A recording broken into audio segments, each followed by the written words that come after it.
About 20 years ago, I started a program called the Child Trauma Research Program at San Francisco General Hospital at UCSF.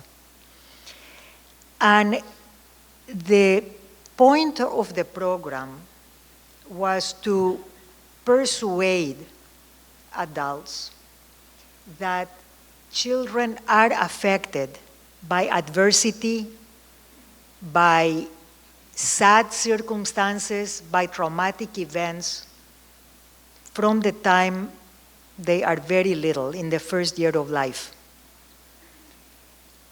And that when we don't talk to them, when we don't acknowledge what's happening, they create theories in their minds and they blame themselves for what's happening. And that connects with what I said earlier about egocentrism, the egocentric form of thinking, magical thinking. This happened because I made it happen.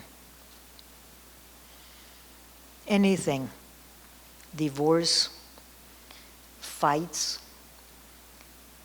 community violence, illness, tantrums, anything. So I'm a great believer in talking to children about things that happen that they are witness to.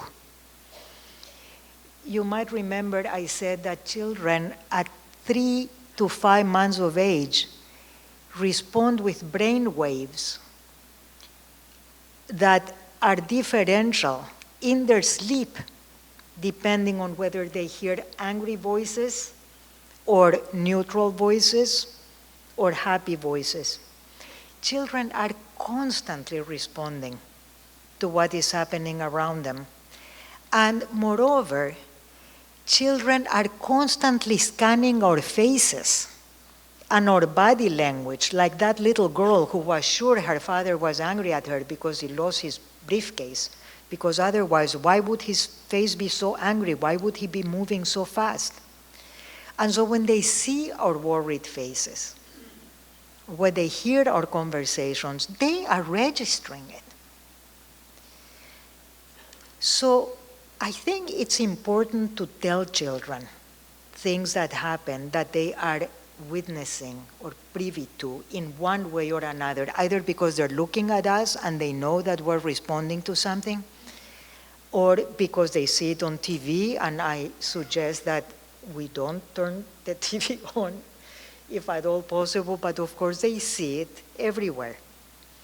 So being real with children about difficult events, adverse events, is a way of creating reality testing, which is a really important component of mental health, the ability to understand what's happening in the world around them. That being said, I think it's really important to protect children as well. And so I think we need to use our wisdom to give them, there is a word, toddlerese, which is the language of toddlers. Infantese could be the language of babies, right? To use little words, understandable words, and to describe what's happening in a way that is manageable for their age. And then, in every way we can, to reassure them that we are there and we're going to be taking care of them.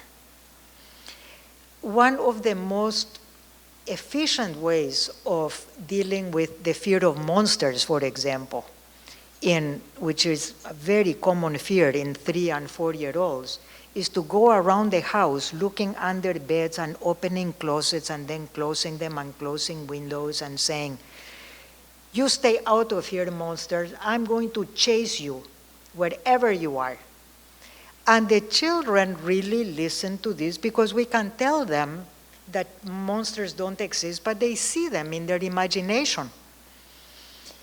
And so putting together an explanation of what's happening that is manageable, that is geared to their age, and creating what we call a protective narrative to also bind the difficult emotions associated with the difficult events is, I think, a very good way to go.